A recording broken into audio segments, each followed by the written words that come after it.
Welcome to our video on total productive maintenance.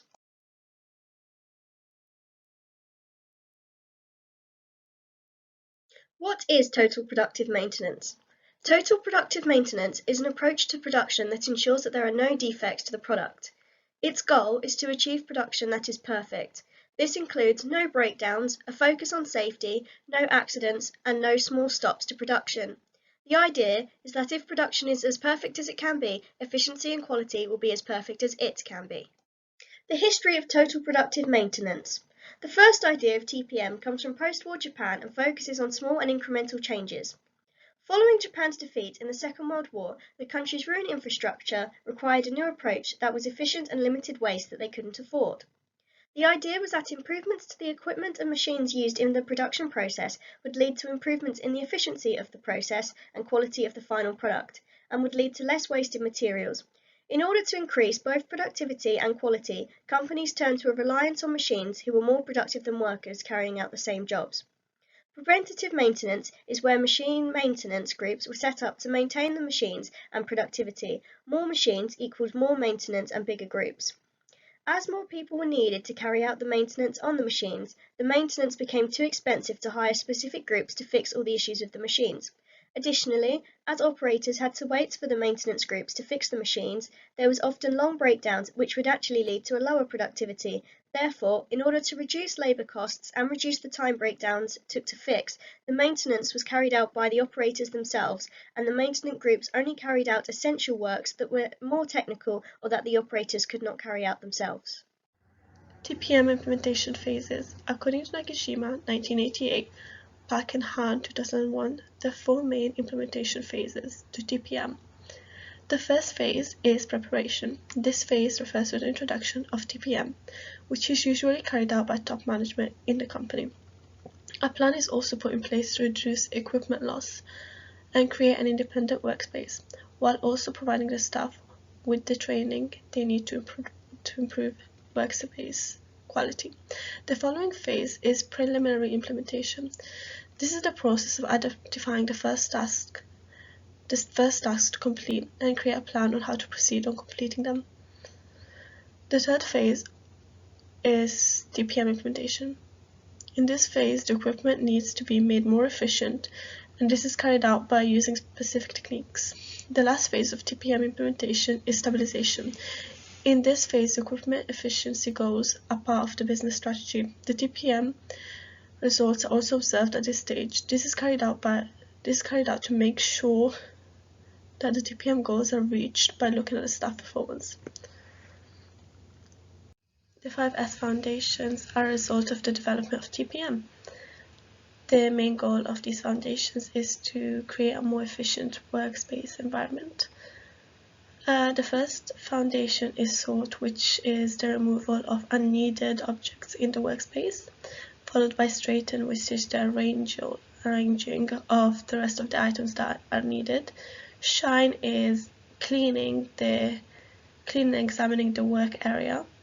Standardize is to make sure that the three foundations above are met standard, and sustain refers to the sustainability of making sure that the standards are kept and applied. There are 8 pillars of total productive maintenance. These pillars focus on improving the quality of systems related to the production process. The first pillar is autonomous maintenance. This is whereby the operators of equipment are responsible for carrying out basic maintenance tasks such as the cleaning and inspection of the equipment that they operate. Not only does this reduce the rate of equipment failure, it also enables operators to feel a sense of ownership regarding the equipment. The next pillar is focused improvement, which is also referred to as Kaizen. This involves the use of cross-functional teams to continuously improve functions related to equipment, as well as build teamwork between employees.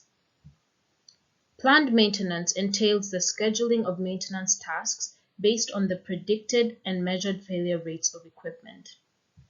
Planned maintenance is beneficial as it reduces the downtime associated with maintenance, as it can be scheduled when production activities are few. The fourth pillar is quality maintenance. This pillar involves the identification and elimination of recurring errors and defects. Quality is essential in the equipment in order to reduce the risk of possible defects. The main benefit of quality maintenance is the minimization of downtime related to the defective products. As a result, less time is wasted on faulty equipment.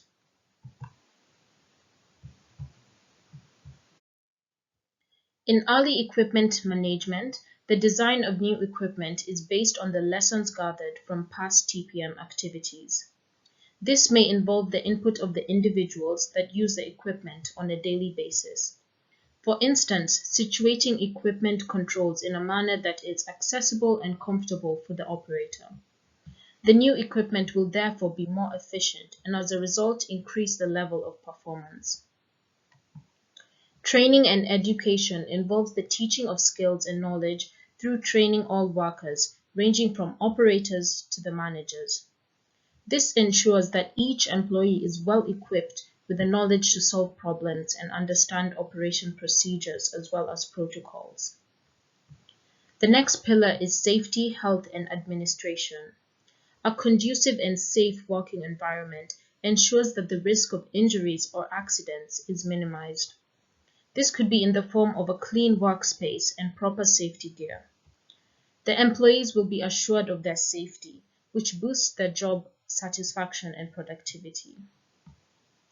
The final pillar is TPM in administration. It focuses on all areas that provide administrative and support functions in the organization. This pillar is centered on the elimination and reduction of waste in administrative areas through the principles of TPM. Now we move on to the companies that use TPM. Toyota is a Japanese automotive company that implements total productive maintenance. Their organizational culture is based on teamwork. Toyota encourages employee participation and teamwork to achieve company goals. In addition, Toyota takes a centralized maintenance approach, which includes cross-training their employees. This increases employee flexibility and team collaboration. In the event of employee shortage, other employees can fill in the role as they are equipped with the knowledge in various areas of production. Toyota collects data on equipment performance. By doing so, they can monitor equipment and schedule maintenance on time to prevent unnecessary downtime that may affect production. There are countless advantages which come from implementing total productive maintenance within organizations. Westerfield et al. States the process helps maintain equipment and the entire plant at the highest productive level, which can majoritarily be attributed to ongoing planned maintenance, one of the 8 pillars of TPM. The reduced occurrence of unanticipated breakdowns which disrupt production and cause substantial losses a major benefit, as unplanned downtime can be costly both economically and regarding relationships with consumers. Therefore, the reduction allows private firms especially to meet their aim of profit maximisation to the highest degree. Another advantage which improves efficiency is the improved staff utilisation through multi-skilling, which enables operators to acknowledge and address the issues opposed to waiting for specific maintenance staff. Autonomous maintenance reduces the lead time as well as cost via the reduction in the amount of employee wages or outsourcing overheads. Therefore, full staff participation enables total availability, reliability and safety of equipment. Total productive maintenance also improves quality, this being one of the key performance indicators highlighted by Bamford and Forrester 2009, which is implemented via quality maintenance, which is another of the 8 pillars of TPM. This benefits the organisation as it retains and attracts customers, which further maintains or increases market share, as well as reduces waste, which reduces costs. Another advantage of implementing total productive maintenance is it is complementary to and an enabler of lean operations, which incorporates methods such as just-in-time production, total quality management, etc. The streamlining of manufacturing and other business functions reduces waste and maximises performance, which in conjunction allow for the collection of sustained profits in contrast to covering costs caused by inefficiency. Overall, for the majority, the main advantage of total productive maintenance is profit maximisation, enabled by cost reduction, which is a product of improved efficiency. Despite there being many advantages as referenced on the slide prior, there are some disadvantages which are important to be aware of as a business. The first being the high levels of commitment required from all staff members. This creates uncertainty as it is impossible to fully control employees. Therefore, there is unpredictability in how they will work in the new procedures. If employees feel expendable to an organisation due to temporary contracts, for example, it is unlikely employees will internalise the new implemented corporate culture, which strives for manufacturing excellence as highlighted by Elliott 2001. Which therefore limits the applicability of total productive maintenance to all organisations. This further leads on to the cost implication of training all employees to be proficient in using the new software, communicating with different teams within the organisation, and performing the new tasks delegated to them. This cost is one of the 8 pillars of TPM, therefore is unavoidable and essential for success. The high costs incurred may make total productive maintenance unattainable for smaller firms. This is reinforced by another disadvantage, which is total productive maintenance takes 3 to 5 years to fully implement and reap the rewards. This carries multiple implications. As referenced above, the initial output is often unattainable for smaller organisations due to there being no initial remuneration. In larger organisations of whom this method is financially applicable, they may have to implement short-term methods simultaneously in order to compete, which incurs more costs. This further juxtaposing a private firm's main aim, which is profit maximisation. The final disadvantage which will be referenced is total productive maintenance relies heavily on intercommunication between groups within a single organisation with the expectation of them to work according to the same language. This is a contributing factor to the longevity of the implementation phase, which again takes time and incurs high costs. Overall, you can arguably categorise the disadvantages of implementing total productive maintenance as cost implications and uncertainty for the organisation. The information regarding benefits and drawbacks which affect the employee when implementing total productive maintenance is slightly more limited in comparison to the impacts on a business. All of the individual advantages which will be referenced will result in higher levels of job satisfaction.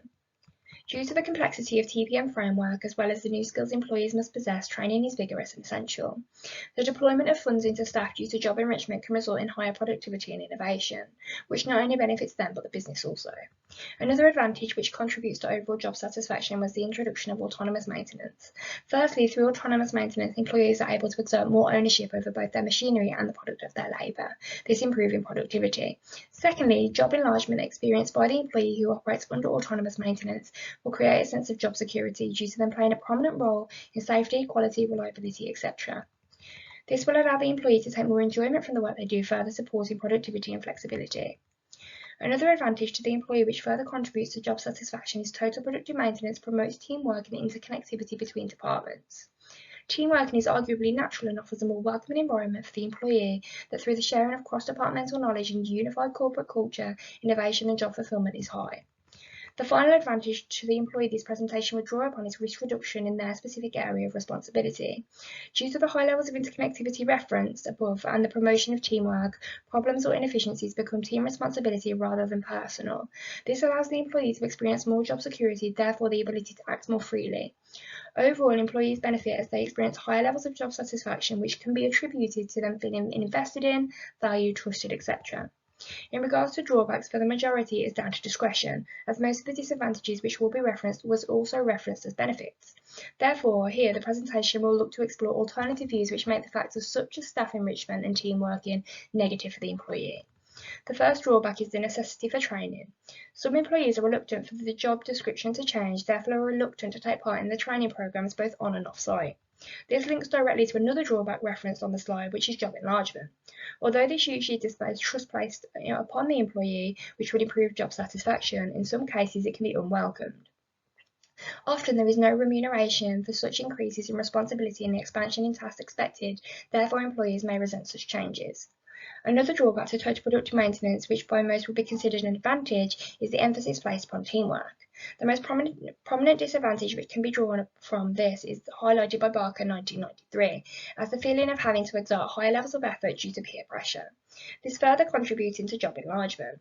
The increased supervision due to the implementation of total productive management was also highlighted by Anderson et al., which arguably prevents innovation and flexibility. This juxtaposing the advantages welcomed by teamwork, etc., and suggesting job satisfaction is limited. The final drawback for the employee which will be referenced is the necessity for the communication across multiple departments within one organisation. The assumption of a common corporate language is naive, further suggesting successful collaboration requires attention, hard work and time. It is not a given that different departments will interact effectively straight away. This further places pressure upon employees which can reduce job satisfaction.